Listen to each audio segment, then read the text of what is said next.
지난주 오후에는 성경에서 최초로 열린 하늘문을 경험한 사람으로서 야곱의 얘기를 하였습니다.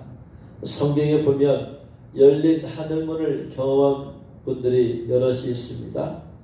그래서 첫 번째는 야곱을 얘기했고, 오늘은 예수님에 대해서 말씀을 드리려고 합니다. 예수님께서 세례 받으시고 기도했을 때 하늘문이 열렸다고 그랬어요. 하늘문이 열렸을 때 어떤 일이 나타났느냐 봤더니, 첫 번째, 성령님이 비둘기 같은 형체로 그의 위에 강림하시더니, 성령님이 그의 위에 강림하셨다. 첫 번째, 성령님이 그의 위에 강림하셨다. 하늘문이 열렸을 때 성령님이 강림하신.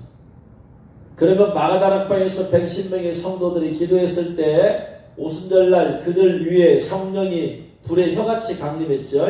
불의 혀같이 임하였잖아요. 그것은 바로 하늘문이 열렸기 때문에 하늘문이 열렸을 때.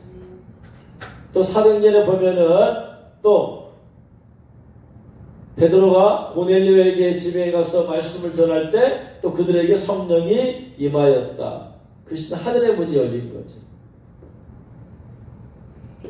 그래서 하늘의 문이 열렸을 때 성령께서 강림하신. 거꾸로 말하면 하늘문이 닫혀버리면 성령께서 그의 위에 강림하실 수가 없지.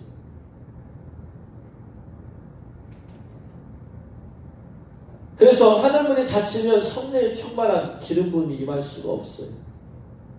내가 아무리 기도해도 성령 충만함이 임하지 않는다, 이 말은 그 사람에게 있어서 하늘문이 닫힌 거예요. 근데 기도할 때마다 하나님께서 하나님의 영을, 성령을 부어주셨다. 그럼 그 사람이 열린 거예요. 그 사람의 하늘문이 열린 거예요. 각 개개인의 하늘문이 있어요. 아무리 기도하고 부르짖어도 내게는 성령이 충만함이 임하지 않아. 하늘문이 닫혔다. 왜 닫혔느냐? 죄 때문에 닫혔다. 사울왕이 아무리 하나님의 뜻을 물어도 우림으로, 둠밈으로, 꿈으로 주님이 말씀하지 않았어요. 그것은 무엇 때문에, 이유가 뭐다? 하늘문이 닫혔다. 왜 닫혔어요? 하나님의 영이 그를 떠나갔잖아요. 떠나갔어. 그가 하나님과 하나님의 깊으신 일을 행할 때는 하나님의 영이 그 위에 임하였어. 임하였다는 하늘이 열려있다 이 말이에요. 근데 그가 죄를 짓고 회개하지 않으니까 성령이 떠나가버려. 성령이 떠나갔다는 일은 문이 닫혀버렸다 이 말이에요. 하늘문이 닫힌 상태에서 아무리 하나님의 뜻을 물어봐도 하나님은 말씀하지 않아. 이미 문이 닫혀버렸는데.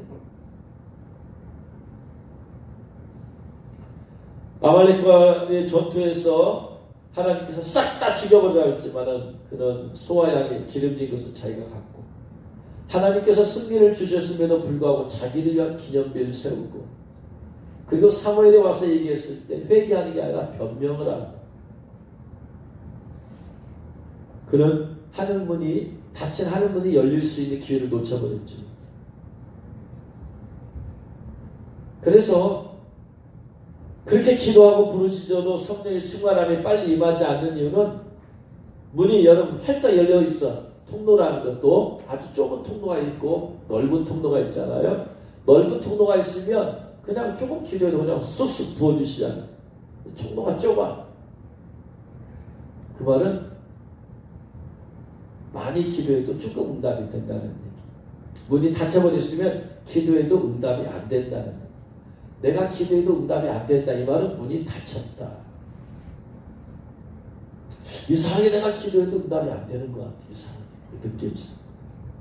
문이 닫혔다. 근데 문이 열리면 즉각 그때 바로 주님께서 감동을 주시고, 물론 이제 응답이라는 감동을 늦게 올 수도 있어요. 어떤 그 기도의 제목에 따라서. 그래서 하늘문이 활짝 열리면 열릴수록 빨리 성령의 기름 부음이 임하고, 하늘문이 닫히면 닫힐수록 다치면은 아무리 기도해도 부르짖어도 답답해. 1시간 동안 부르짖어도 답답해. 왜? 막혀있으니까 하늘문이. 예수님께서는 하늘문이 열리고 성령이 비둘기같이 그 위에 강림하시더라. 첫 번째, 열린 하늘문이 열렸을 때 성령이 임하시더라. 성령의 충만함과 성령의 기름 부음이 임하더라. 기도할 때. 그래서 여러분, 기도할 때 성령 충만한 기름 부음이 임해야 정상이야. 임해야.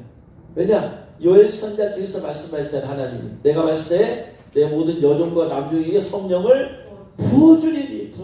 부어준다라는 것은 영어로 pour out이야. pour out. pour라는 것은 쉽게 설명해요. 퍼져버리는, 쏟아 부어줘버리는. 조금만 바가지로 쫄쫄쫄이 아니고 바깥에서 팍 받아나 순식간에 확 적시 충만케 돼. 말세에는 하나님께서 영을 모든 여종과 남녀에 쏟아 부어주신다. 왜 부어주셔야? 뭐 때문에? 왜 부어주셔야 돼요? 이른비 늦은비 성령님이 이스라엘은 농사를 짓기 전에 이른비가 내린다. 11월 12월에 보리를 심기 전에 이스라엘은 굳은 땅이 많잖아요. 광야니까. 그래서 비가 와야 땅이 촉촉히 적셔져. 적셔져야지 잘 파고 거기다가 심을 수 있어. 이게 이른비다. 그래서 씨앗을 뿌리기 전에 이른비가 와야 돼. 그래서 이것이 자라고 5월, 6월이 되면 보리를 추수할 때가 돼. 추수할 때가 되면은 익어야 추수를 할 거 아니에요. 익으려면은 어떻게 된다? 빨리 익으려면은 비가 또 한번 내려야 돼. 5월, 6월에. 이것을 늦은비 성령이라고 한다. 늦은비라고 하는데 늦은비의 목적은 추수를 위함이다. 이른비의 목적은 뿌리기 위함이다. 11월, 12월에 내리는 이른비는 씨를 뿌리기 위함이고 5월, 6월에 내리는 비는 이것이 비가 내리면 쑥쑥 자라가지고 추수할 수 있도록 하기 위함입니다. 그래서 성령의 이른비는 복음의 씨앗을 뿌려야 돼. 먼저 뿌리기 전에 먼저 성령이 임하셔야 돼. 그래서 마가 다락방에 이른비 성령이 임한 거예요. 성령이 임하셨어요. 그 상태에서 베드로가 말씀의 씨앗을, 복음의 씨앗을 뿌렸더니 그날 예수님의 제자의 수가 3,000명이 된다. 씨앗을 뿌리기 전에 먼저 이른비 성령이 임해야만 된다. 그래서 말씀의 씨앗을 뿌리기 전에 이른비 성령이 임하도록 뜨겁게 찬양하고 뜨겁게 기도하고. 할렐루야. 이게 있어요. 그리고 나서 이제 농사를 짓고 나서 마지막에 추수할 때 한 번 더 늦은비 성령이 내려야 된다. 늦은비 성령 내리는 이유는 성령 충만 받아야지 영적으로 성장한다. 영적으로 빨리빨리 성장해야 돼. 짧은 기간에 빨리빨리. 왜냐? 영적으로 성인이 돼야 되니까. 5살짜리 예수님의 신부는 없어요. 10살짜리 예수님의 신부도 없어요. 영이 자라야 돼. 영이 자라려면 영이 임해야 된다. 할렐루야. 지식으로는 절대로. 많은 사람들이 착각을 해. 우리 목사님 설교가 좋아요. 좋다 이 말이에요. 근데 그 설교가 영적인 설교가 아니라면 성도들은 영적으로 성장할 수가 없어요. 일주일에 한두 번씩 만나서 탁구를 치는 장로님이 계신데 장로님은 지식적인 신앙을 추구해요. 근데 그 장로님 아내분은 영적인 신앙을 추구해요. 그분이 어느 교회를 있던 교회 떠나서 다른 교회 갔는데 그 교회가 그 목사님 설교 그 장로님한테 딱 맞대. 혼적으로 지식적으로 설교를 하니까. 그런데 그 아내분은 죽었대요. 답답해서. 무슨 말이냐? 영적인 설교가 아니라는 얘기. 그 목사님은 어떤 분이냐? 제가 내적 치유라는 것을 옛날에 막 하고 했을 때 어느 날 설교 시간에 제 사진을 딱 올려놓고 이 목사님이 하는 이 내적 치유는 일종의 최면이라고. 세상에 성령의 사역을, 영적인 사역을 최면으로밖에 생각을 못해. 그 목사님 불쌍하지. 그러니까 그런데 그분의 설교가 좋다고 막 몰려든대. 그분도 좋다고 한대. 무슨 말이냐? 수많은 사람들의 설교가 영적인 설교가 아니고 혼적인 설교야. 혼적인 설교. 혼적인 설교는 누구나 다 이해할 수 있어. 영적인 설교는 누구나 다 이해할 수 있는 게 아니야. 예수님께서 요한복음 6장인가 5장인가 내 살을 먹지 아니하고 내 피를 마시지 아니한 자에게 생명이 없느니라 6장에서 막 하니까 예수는 살을 먹어야 돼? 예수는 피를 마셔야 돼? 이거 도대체 혼으로 이해가 돼야 안 돼? 이게 안 돼.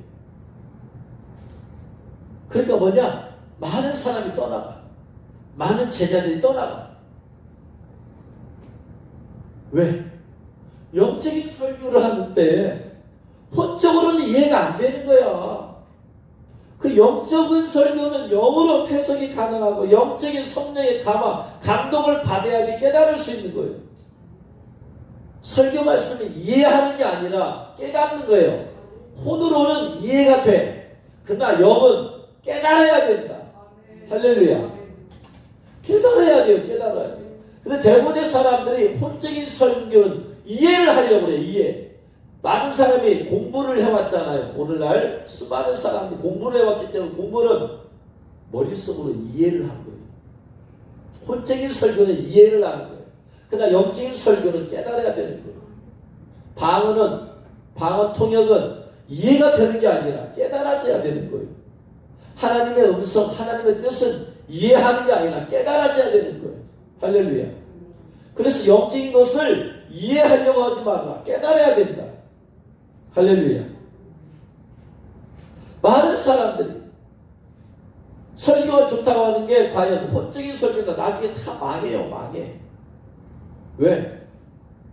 어떻게 666을 이해를 통해서 알 수 있어요? 베르치의 666이라는 거 어떻게 이해를 통해서 이런 사람은 답을 못 얻어. 이게 깨달아야 돼. 이게. 그래서 총명이 있는 자가 깨닫게 되는 거예요. 그렇지. 베르치 666이구나. 그래서 요한복음 6장에서 보니까 53절에 내가 진실로 너희에게 이르노니 인자의 살을 먹지 아니하고 인자의 피를 마시지 아니하면 너희에게 생명이 없다. 내 살을 먹고 내 피를 마시는 자는 영생을 가지고 마지막 날에 내가 그를 다시 살리리니 내 살은 참된 양식이고 내 피는 참된 음료로다. 이걸 듣는데 여러분 이해가 돼요? 지금 이게? 이해가 되는 게 아니라 깨달아야 돼. 깨달아. 이게 뭐냐 도대체 예수님이 지금 뭘 살이라고 하고 뭘 피라고 하는 깨달아야 돼. 그러자 60절에 제자 중 여럿이 듣고 말하되 이 말씀은 어렵도다. 누가 들을 수 있느냐 한데 예수님께서 스스로 제자들에게 말씀에 대하여 수군거리를 하시고 이르시되 이 말이 너에게 걸림이 되느냐. 걸렸을 말. 왜? 깨닫지 못하면 다 걸림이 되는 거예요. 말씀. 성 안과 밖에서 설교할 때 이해를 하려고 하는 사람은 절대로 안 돼요.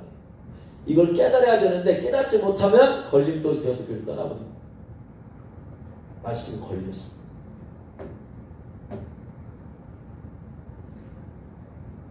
그래서 66절에 그때부터 그의 제자 중에 많은 사람이 떠나가고 그와 함께 다니지 아니하더라.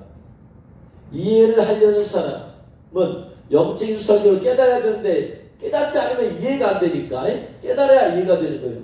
혼적으로 생각해서 이해가 되는 거. 도덕 윤리적인 설교는요 깨달을 필요 없어. 다 이해가 돼. 그냥 도덕 윤리적이기 때문에. 그런데 영적인 설교는 도덕 윤리적인 것이 아니고 영적인 것이기 때문에 성령의 감화 감동으로 깨달음을 받아야 돼요. 그러려면 성령께서 내 안에 역사해야 돼. 성령의 감화 감동 역사해야만 되는 거예요. 이런 사람은 성령의 사람이 아닌 사람들은 영적인 설교를 절대로 이해하기 어렵고 너무나 어려워. 성령의 사람이 아닌 사람들은 영적인 설교를 너무나 어려워하더라. 그렇기 때문에 그런 사람들은 영적인 설교에 견디질 못해. 어쨌든 한 번 이해가 안 돼야지 다니지. 계속 영적인 설교를 하면은 계속 이해가 안 되니까 떠나버립니다. 근데 어느 교회 갔더니 설교가 딱 들어와.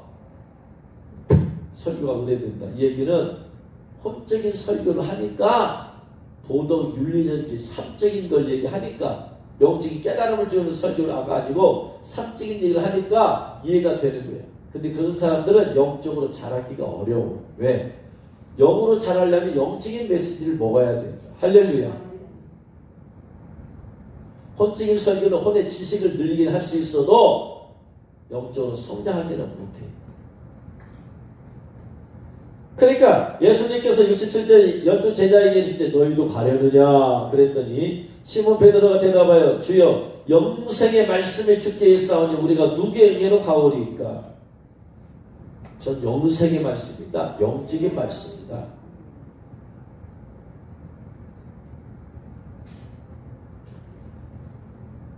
그래서 늦음이 성령이 임해야 되는 이유는 영적으로 팍 성장시켜서 그 사람을 영적으로 성장시켜서 예수님의 신부가 되도록 만들기 위함입니다. 수십 년 동안 교회를 다녀도 이 영적인 것이 열리지 않는 사람은 영적으로 1살, 2살 거기에 머물러 버려요. 나이는 60, 70 먹었어도 영적으로는 어린애이고 깨닫는 것도 어린애이고 영적으로 하는 것도 어린애이고 말하는 것도 어린애이고 다 어린애. 왜? 영으로 성장하지 않았기 때문에. 하나님은 영이세요. 하나님 우리 영적인 존재로 만드셨어요. 그래서 우리는 영적으로 성장해야지 하나님을 더 잘 알게 되어지는 거예요. 깨닫게 되는 거예요. 할렐루야. 그래서 마지막 시대에 늦은비 성령을 보여주시는 이유는 추수를 위함이다. 추수. 예수님께서 오셔서 공중 강림하시면서 익은 곡식을 딱딱 따서 그냥 데리고 가버리셔. 첫 번째 추수. 첫 번째 공중 휴거. 예수 공중 강림했습니다. 영적으로 무르익은 성도들, 빛나고 깨끗한 세마포 예복을 입은 성도들만 딱 데려가버려. 성숙했기 때문에, 성장했기 때문에. 그러니까 예복을 입는 것도 바짝 며칠 기도해서 된다는 게 아니라는 거예요. 내가 영적으로 성장을 해야 되는 거예요. 성장하는 데는 시간이 필요해요. 사람의 영혼이 콩나물과 같지 않아요. 며칠 물 좀 팍 자라면 콩나물이 아니다 이 말.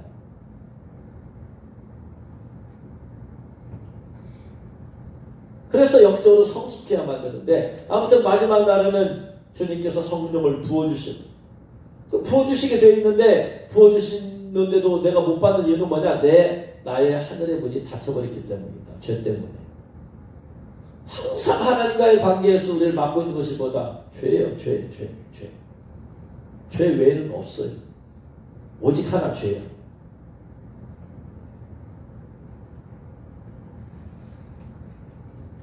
예수님께서는 죄가 없는 분이기 때문에 하늘문이 열렸을 때 바로 성령께서 강림하시고 할렐루야. 여러분에게 죄가 하나님과 관계에서 죄가 없을 때 여러분 하늘문 열린 바로 성령께 여러분 충만히 임할 줄 믿으시기 바랍니다. 두 번째 하늘문 열렸을 때 성령 임하셨고 두 번째 22절 하늘로부터 소리가 나기를 하늘에서 소리가 하늘문이 열렸을 때 하늘에서 소리가 난다. 이 소리는 누구의 소리예요? 어떤 하나님이요? 성부 하나님의 소리가 성부 하나님의 소리. 자, 하나님의 소리가 다양하게 들려요. 다양한 방법으로. 자, 여러 가지 말씀을 드릴게요. 하나님의 음성이 들려지는 것에 대해서. 첫 번째, 내 안에 계신 성령님의 소리. 내 안에 계신 성령님의 소리 어디에서 나느냐? 배에서 나요. 성령의 소리가 배에서 나요. 요한복음 7장 37절로 39절. 요한복음 7장 37절로 39절. 같이 읽겠습니다. 명절 끝날 그 큰날에 예수님께서 서서 외쳐 이르시되 누구든지 목마르거든 내게로 와서 마셔라.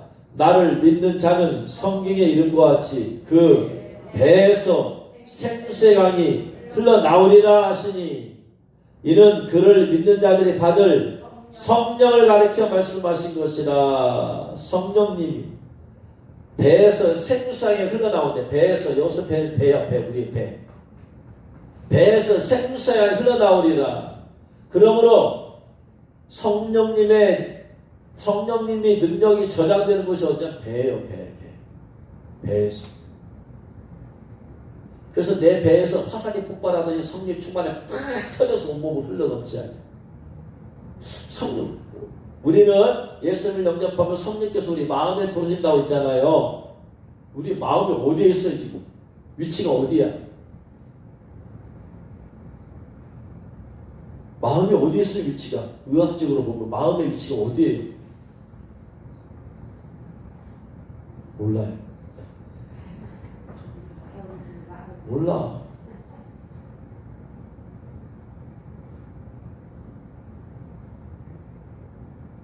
그런데 아무튼 저도 몰라. 모르는데 일단은 성경에서 말하길 배에서 생수의 강이 흘러나오리라. 여기서 흘러나온대. 생수의 강이 흘러나온대. 여기서 성령의 강이 터져나온대. 성령이 충만함의 능력이 충만함이에요. 예수를 영접할 때 우리 안에 성령께서 들어오셔서 우리를 성령으로 인치시잖아요. 그거하고는 다른 문제야. 생수의 강이 흘러나오리라. 강이. 성령 충만함이야. 예수님께서 아직 영광을 받지 아니하였으므로 성령이 그들에게 계시지 아니하더라. 성령 충만함이 계시지 아니하거지.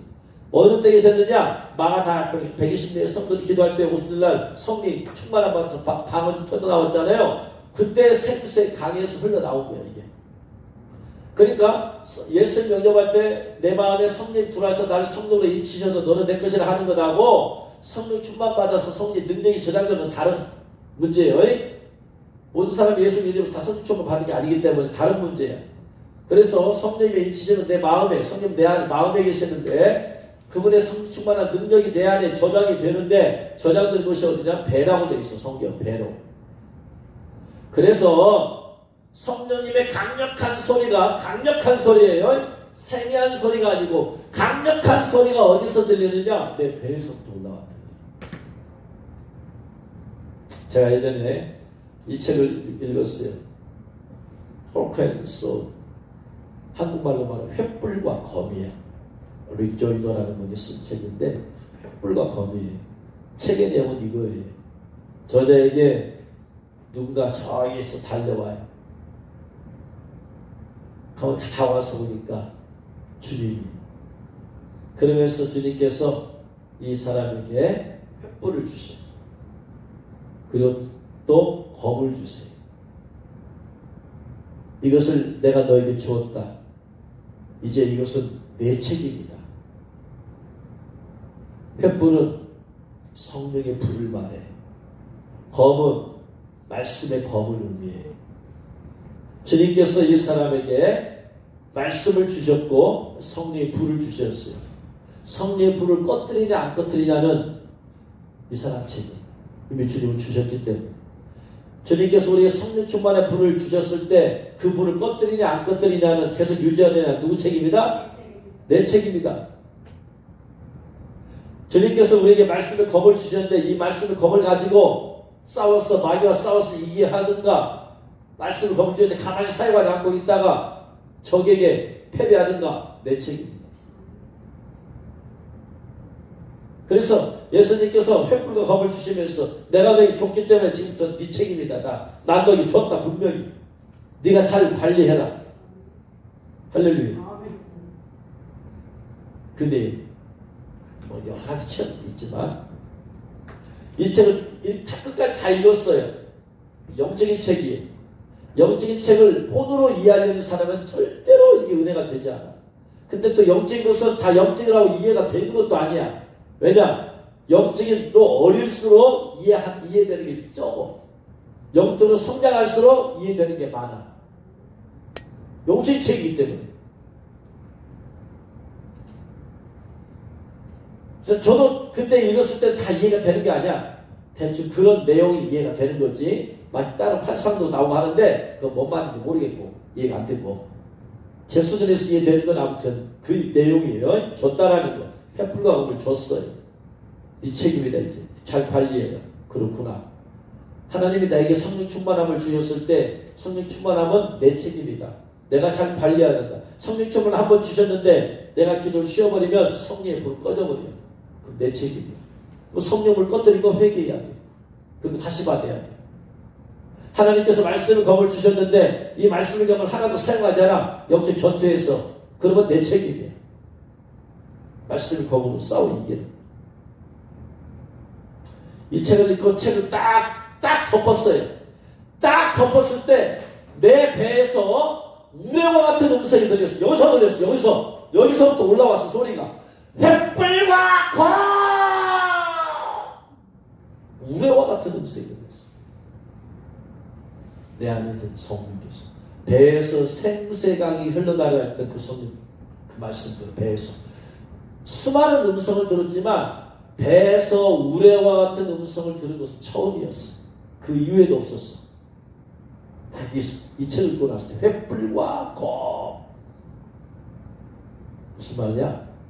너에게도 횃불과 검이 임했다. 네 책임이다.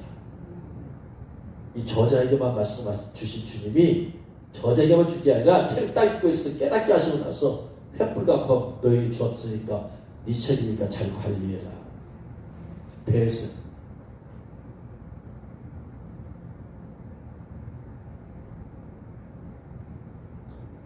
그 다음에 오늘 말씀에서 예수님께서 세례 받으시고 기도했을 때에 하늘 문이 열리고 성령이 임하시고 하늘에서 음성이 들렸다고 했잖아요. 하늘에서 음성이 들렸어. 하늘에서 우레와 같은 음성. 이거 누구의 소리다? 성부 하나님의 소리다. 왜냐? 예수님 여기 계시잖아요. 성령 비도가 임했잖아요.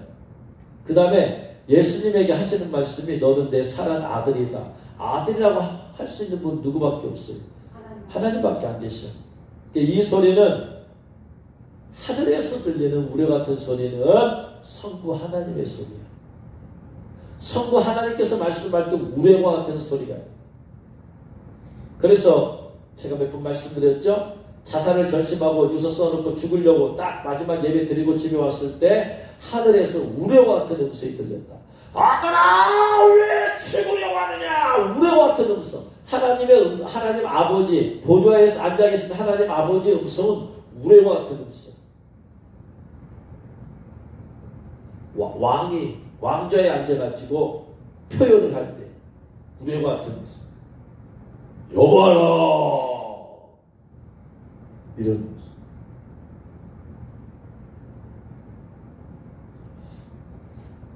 군대에서 대대군중병 할 때 중대군중병 할 때 383 이제 뜨거운 여름날인데 옆 초소에 예배도 인도해야 되고 또 전도도 해야 되고 그러기 위해서 뜨거운 여름에 커피통을 들고 침을 치고 그리고 옆 초소로 이동하는 거예요. 너무나 더워. 그리고 가까운 거리가 아니라 옆 초소가 한참을 가야 돼. 뜨거워. 땀을 뻘뻘 흘리고 커피통은 들고 또 사탕 커피 믹스 들고 가는데 이거 언제 가라지? 지나가는데 보급차 그 부식자 각 소대마다 전방에 있기 때문에 후방에서 차가 올라가서 부식차가 소대마다 다니면서 쌀도 반찬도 이렇게 다 나눠줘요. 지나가면서 보니까 부식차가 저기 머물러 있는 걸 봤어. 걸어갈 때는 아주 더 멀고 덥고 무겁고 그래서 속으로 저 차 갈 때 나를 태워다 주면 좋겠다. 그런 생각을 했어요. 기도도 아니고 저차 나도 갈 때 태워다주면 좋겠다 생각을 했는데 갑자기 하늘에서 우리 같은 음성이 들렸어. 내가 보내주리라. 기도도 안 했어. 속으로. 갑자기 우리 같은 소리 하니까 이게 뭔 소리야? 이게 뭔 소리야? 우리 같은 소리는 깜짝 놀라. 갑자기요. 조용한 소리 같으면 놀라지도 않잖아요. 근데 갑자기 그냥 소리가 들려 깜짝 놀라서 이거 뭐야? 뭔 소리야 이게? 내가 헛소리 들었나? 그래서 그걸 들고 이제 걸어가고 있어요. 진짜인가 가짜인가 내가 헛소리 들었나 어쩐다 걸어가고 있는데 공차가 딱 지나가지 제 옆을 지나서 딱 가요. 근데 저한테집에서 딱 멈춰. 어디 가냐? 멈춰서 봤는데 타락. 하나님 아버지의 음성은 우레와 같은 음성. 하늘 문이 열리면 언제 어떻게 그 소리가 어떤 음성으로 어디서 들릴지 아무도 몰라. 나는 다만 소원을 생각을 했을 뿐인데도 불구하고 하나님께서 그걸 보시고 긍휼히 여기셔서 애쓴다.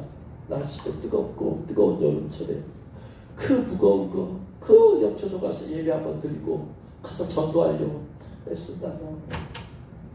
내가 보내주리라. 하늘문만 열리는 이게 하늘문 열리는 게 문제지 음성 들리는 게 문제가 아니에요. 내가 음성 들리려고 한 것도 아니에요. 하나님이 일방적으로 음성을 들려줘 버리시니까 나의 하늘문이 열려있기만 하면 돼. 죄만 없어서 열려있기만 하면 돼. 할렐루야. 하나님 아버지께서 하늘에서 우레가 들리신 음성, 귀에 들리는 음성이 있어요. 귀로 내 귀에 들려. 이 귀에 들리는 음성 두 종류 같아. 하나는 주님께서 저에게 말씀하신 것 같고 또 하나는 천사가 말하는 것 같아요. 근데 구분을 잘 모르겠어요. 그런데 주님이 하는 음성일 경우가 있어요. 주님이 하신 경우는 아들아 이 말을 해요. 주님. 왜? 천사가 나에게 와들라고 할 수가 없죠. 천사 지가 날 낳았가니. 근데 예수님은 영존하시는 아버지시라. 그래서 예수님이 말씀하실 때 항상 그런 건 다른 것은 모르겠어요. 근데 분명히 아들아라고 하시면서 말씀하는 것은 예수님의 분명히 음성이에요. 근데 아들이라고 안 했다고 해서 다 천사의 소리고 아들이라고 했다고 해서 예수님 말씀할 때 아들이라고 항상 한다. 난 그거 모르겠어요. 분명한 것은 어떤 때 아들아 사실을 금식해 기도할 때 예수 음성이 아들아 사실을 금식기도 하거라. 천사의 소리가 아니죠. 아들아라고 했으니까 예수님의 소리. 교회에서 빚을 갚는다고 해서 1,000만원을 빌려서 내가 일단 교회에다가 빌려서 1,000만원 일단 빌려야 되겠다. 저 빚을 갚아야 되니까 해서 1,000만원을 빌려서 그래가지고 1,000만원을 빌려서 내가 갚아야 되겠다 하고 나서 선을 다 밟아가지고 손에 딱 넣어놓고 돌아오는데 아들아 그 돈 네가 헌금해라. 아들아 주님의 음성. 할머니한테 갖고 있는 돈 5만원 딱 주고 도망쳐 왔을 때 아들아 그 돈 내가 받았네. 그것은 하늘에서 들린 거. 귀에서 들린 거하고 하늘에서 들린 거 다. 하늘에서 들린 것은 하나님 아버지 음성이고 귀에서 들린 것은 주님의 음성 혹은 천사의 소리. 또 어떻게 들리느냐? 세미한 음성으로 들릴 수 있어요. 세미한 음성. 엘리야가 왕의 아내 이세벨이 죽인다고 하니까 막 도망가잖아요. 도망가지고 동굴까지 도망가잖아요. 거기서 있다가 세미한 음성이 들린다. 세미한 음성은 내 안에 계신 성령님이에요. 배에서 터져나온 소리는 우레 같은 소리인데 내 마음속에 성령님의 소리는 세미한 소리. 성령님의 음성. 혹은 방언을 하는데 동역을 통해서 말씀하시고, 방언을 하는 통역을 통해서 주시는 말씀은 주님의 시대가 성령님이다. 둘 중에 하나겠죠. 천사의 소리는 아니죠. 왜? 방언은 영으로서 비밀을 말하기 때문에 천사들도 몰라. 귀신들도 몰라. 방언이 뭔 말인지. 하나님만 아시고. 근데 방언하면서 통변을 통해서 한다는 얘기는 주님이시거나 성령이시거나 둘 중에 하나겠지. 근데 직접적인 음성은 아닌데 감동을 통해서 또 들려주시기도 해요. 감동을 통해서 들리는 성령의 감동이죠. 감동이란 말은 음성이라는 것은 정확한 단어 하나하나가 아드라 사시밀 금식기 또 하라 정확한 소리야. 감동은 뭐냐? 뭉텅이로 와. 사실 금식기를 해야 되겠다. 전체가 와. 의미가 마음으로 와. 이건 음성이 아니고 감동이야. 감동. 내 마음에 그것이 한 축적으로 한 단어로 한 뭉텅이로 와. 무슨 말인지 알겠어요? 네?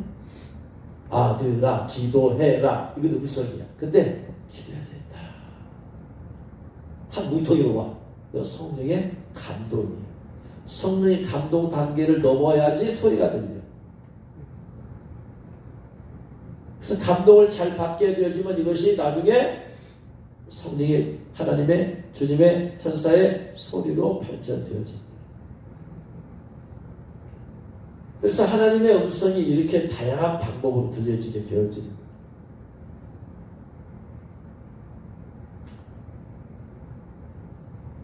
예수님께서 하늘문이 열렸을 때에 하늘에서 하나님 아버지 음성이 들리게 되어졌습니다. 아무튼 하늘문이 열리면 이런 역사가들이 나타난다. 열리지면 성령이 임하거나 음성이 들려지면 그렇게 되어집니다. 근데 하늘에서 난 소리의 내용이 뭐냐? 22절 말씀, 누가복음 3장 22절 뭐라고 말씀하셨는가 봤더니 너는 내 사랑하는 아들이라. 사랑하는 아들이다. 사랑한다. 두 번째, 내가 너를 기뻐하노라. 왜 사랑한다, 기뻐한다? 사랑한다는 말은요, 누구나에 대해서 특별한 죄만 안 지면 하나님께서 누구나에 대해서 하실 수 있는 말씀이야. 사랑한다는 해서 정말 주님 나를 엄청 사랑한가 보다. 아니 주님께서 때로는 위로해 줄 때도 사랑한다 그렇게 말해요. 왜? 하나님이 세상을 사랑하사 죄인인 우리를 사랑하사 이 땅에 죽으러 오셨잖아요. 죄인한테도 주님은 사랑한다고 말씀하세요. 그 사랑은 자비와 긍휼의 사랑이에요. 그러니까 주님이 사랑한다. 주님께서 이렇게 성도를 위해서 기도할 때 사랑한다, 사랑하더라, 사랑한다 했을 때는 정말로 사랑받을 만한 일을 해서 사랑한다고 하실 수도 있고 자비와 긍휼로서 사랑한다고 할 수도 있다.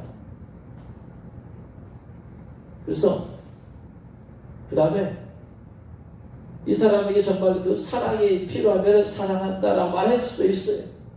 외롭고 고독하고 할 때.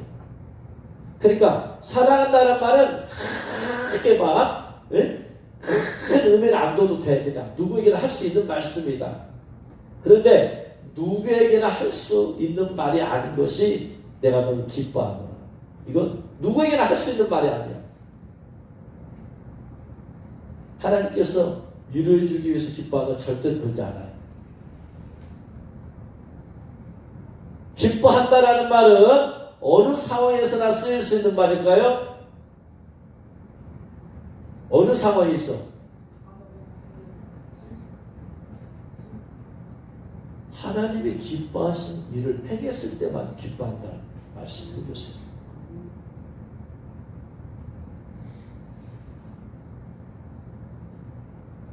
마태복음 12장 18절 말씀. 마태복음 12장 18절 말씀. 같이 읽겠습니다. 보라 내가 택한 종 곧 내 마음에 기뻐하는 바 내가 사랑하는 자로다. 내가 내 영을 그에게 줄 테니 그가 심판 이방에 알게 하리라. 내 마음에 기뻐하는 자. 왜? 하나님의 뜻대로 가서 복음을 전하고. 그래서 하나님이 기뻐하는 일을 하기 때문에 기뻐하는 거예요. 보세요. 하나님 기뻐하지 않는 일을 하는데 어떻게 기뻐해요? 기쁨이라는 것은 구체적인 거예요. 사실적인 거예요. 그래야 기쁨이 있는 거야. 평안은요, 구체적이지 않아요. 그냥 우리는 평상시에 평안해요, 그냥. 하나님을 기뻐하는 일을 하지 않아도 평안해요, 그냥. 그러나 기쁨이라는 것은 구체적이고 현실적이고 사실적인 사건이나 일이 행동이 있어야지 기쁨이라는 것이 온다. 지금까지 너희가 내 이름으로 아무것도 구하지 아니하였으나 구하라 그리하면 받으리니 너희 기쁨이 충만하리라. 기쁨이 충만하다는 것은 내가 기도해서 응답 받았을 때 기쁨이 있는 거예요. 구체적으로 나타났을 때. 마태복음 17장 5절 말씀. 마태복음 17장 5절 말씀.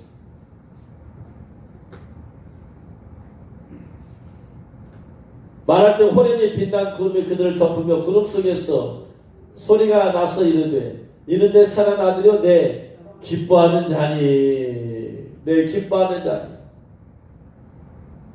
그러니까 이 사랑한다는 말은 진짜 하나님이 사랑해서 사랑한다는 말씀. 근데 그보다 더 나아가서 내 기뻐하는 자다. 왜? 주님이 지금 변화산상에서 지금 모세와 엘리야 만나고 있을 때 얘기잖아요. 하나님 주신 말씀이잖아요. 예수님 지금 하나님이 기뻐하는 일을 하고 있어요. 지금 복음을 전하고 있어요. 천국 복음을 전하고 계세요. 하나님 기뻐하는 일을 행하고 있어. 그러니까 주님이 하나님 너무나 기뻐하는 거예요. 당신이 하고 싶고 원하는 일을 지금 예수님이 하고 있잖아.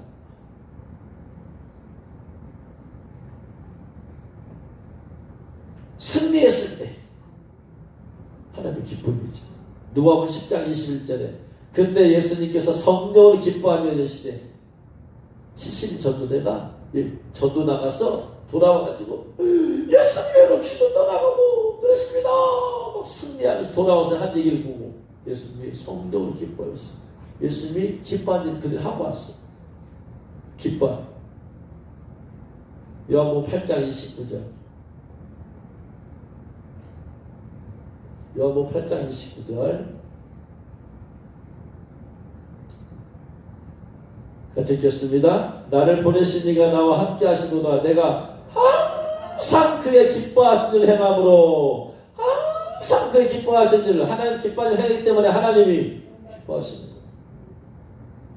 자녀가 부모가 기뻐하는 일을 하게 되면 부모 마음이 기쁜 거예요. 그래서 하나님의 기쁨이 되는 것은 하나님이 기뻐하신 일을 행할 때 그 기쁨이 하나님의 기쁨이 되어지고 그 기쁨이 내게 전달되어지는 거예요. 열심히 복음을 전도하고 들어가는 해보세요. 내 안에 기쁨이 있어. 영을 복음을 전했더니 예수 영접했어. 구체적인 수학이 되었어. 기쁨이 내 안에. 그래서 하나님이 기뻐한 일을 구체적으로 순종하고 실천할 때 하나님이 기뻐하신다. 할렐루야. 그래서 우리는 나 주님의 기쁨 되기 원하네. 그럼 어떻게 해요? 왜 그 노래만 부른다고 해서 기쁨 되는 게 아니에요. 뭐 해야 돼요? 해야지. 왜 그 노래만 불러 그냥. 기쁨 되기 원하네. 너 언제 나에게 기쁨을 줄래? 그냥 주구장창 10년 20년 부르기만 하네. 아니 해봐! 노래만 하지 말고 갔어. 기쁨 되기 원하는 노래 불렀으면 누굴 만났어. 복음을 전하고 영혼을 구원하고 전도지 나눠주고 해야지 주님이 정말 기쁨이 되어지지. 원하는 거 기쁨 되기 원하는 자기 안에 기쁨이 하나도 없어. 그냥 소원만 말해. 기쁨 되기 원하네. 막 꿈도 아니고 비전도 아니고 망상 몽상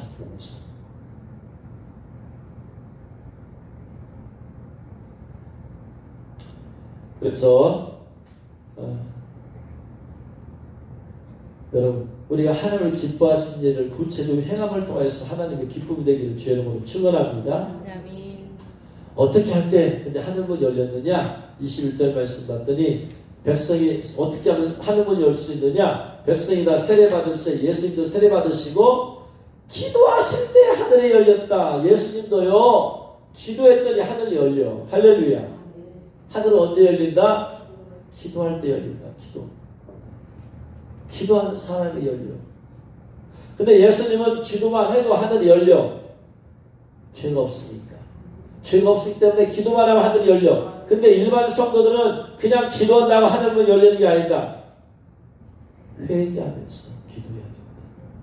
왜? 하늘문이 닫힌 이유가 죄 때문입니다.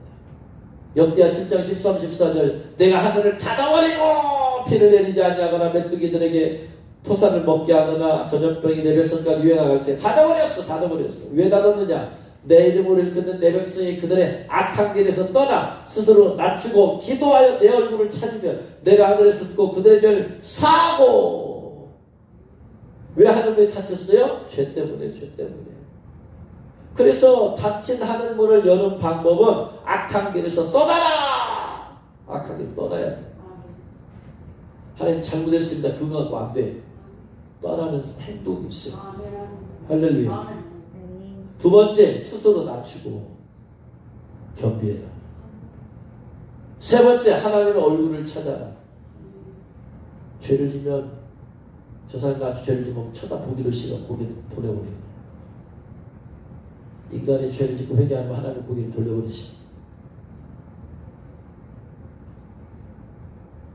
부부 사이에 싸우고 다투면 고개를 서로 돌려버리잖아. 쳐다보기도 싫어. 죄 때문에. 죄가 있는 사람을 하나님을 쳐다보기 싫어. 여호와의 손이 짧아 구하지 못하심도 아니요 여호와의 귀가 둔하여 듣지 못하심도 아니라 너희 죄가 그 얼굴을 가리워서. 그래서 하나님의 얼굴을 구한다는 것은 회개해서 회개할 때 하나님 그러고 쳐다봐. 거기 돌려봤어요. 잘못했어요. 미안해요. 미안해요. 그래야 돌리죠. 그때는 쳐다보죠. 잘못했다 말도 안. 거기 좀 돌려봐. 그건 나도 돌리는 게 아니야. 잘못했다고 해야지.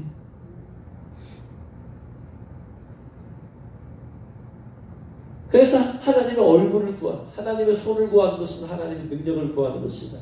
하나님께서 손을 펴사 우리를 터치하시고 만지실 때 우리가 고침받고 치유받습니다. 할렐루야. 하나님의 얼굴을 구하는 것은 회개를 통해서 내 죄로 인해서 하나님께 그걸 돌려버리셔서 나에 대해서 쳐다보이다. 꼴도 보기 싫어. 하나님 싫어하는 이것만 골라가면서 죄를 지어. 근데 하나님 기뻐하는 것만 골라가면서 그러면은 눈동자처럼 이건 저것도 안 해? 하긴 저것도 안 해? 하긴 잘한다. 이거 기뻐하시는 고개를 돌려버리면 어떻게 맞춰 또 어이구. 그래서 주님께서 하늘의 문을 여는 사역자라더라 그랬을 때 어떻게 하면 하늘의 문을 열 수 있어요 주님? 그랬을 때 주님께서는 회개와 금식으로 열 수 있다. 금식까지 주님 말씀하시는 이유는 심각하다. 그냥 회개만 해도 열려야 되는데 이 죄가 너무나 오래되었고 쌓여서 너무나 죄가 너무나 많으니까 일반 회개로 되지가 않아. 쌓이고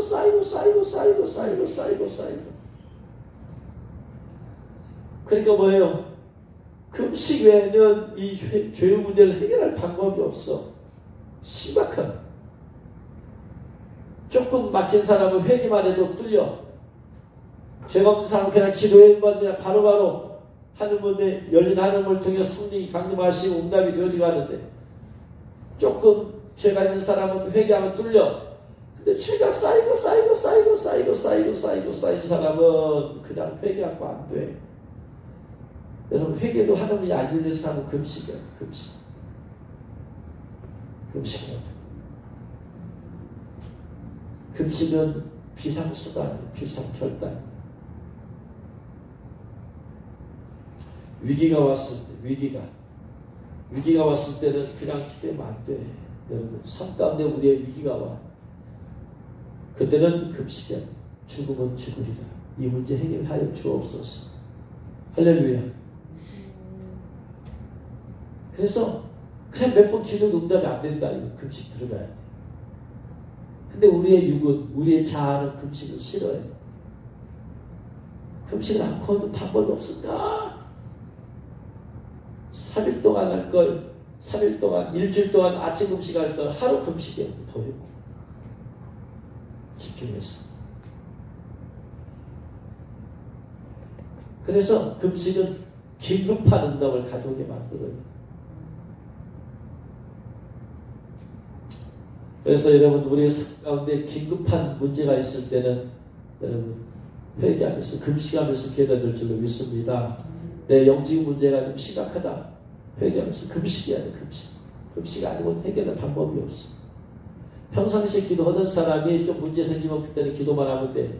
근데 평상시 기도를 잘 안 해. 하늘에 다쳐버린 사람은 안 된다. 이거 금식해야 된다. 그래서 제가 이거 너 금식해야 된다. 이 말은 심각하다. 이 말. 그냥 기도하고는 안 된다. 금식이 해결될 문제가 있다. 또 영적으로 이 문제는 금식이야.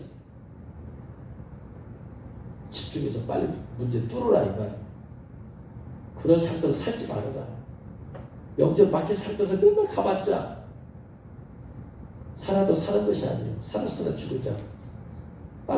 빨리 하나님과 관계를 회복해서 영적으로 문 열리도록 해야 되잖아. 열린 상태에서 해야 되잖아요. 신앙생활을 해야 되는데 그것이 안 된다. 그럼 어떻게 하라? 답답해. 기도해도 안 되고 확신도 없고. 그리고 하루 금식, 어떤 건 이틀 금식, 어떤 건 3일 금식, 더 심하면 일주일 금식, 더 심하면 상황에 따라서. 아무튼 우리의 하늘문이 활짝 열려져 될 줄로 믿습니다. 그래서 기도할 때, 예수님께서 기도할 때 성령이 강림하신 것처럼 우리가 기도해서 기도의 끝은 성령 강림 충만함으로 결론이 지어져야 돼. 할렐루야. 성령 충만한 강림이 임하지도 않았는데 기도가 끝났다는 것. 아무리 기도에 성령이 강림하지 않고 충만히 임하지 않는다. 이 문제가 있다는 것. 회개하고 기도해야 된다. 회개하고 금식하며 기도해야 된다. 그래서 여러분, 하늘문이 활짝 열려져서 하늘의 신령한 은혜와 또한 은사들과 또 기름 부음이 여러분 충만하게 해서 성령과 동행하면서 저를 기쁘게 하는 삶을 살면서 이기는 자 되기를 주 이름으로 축원합니다.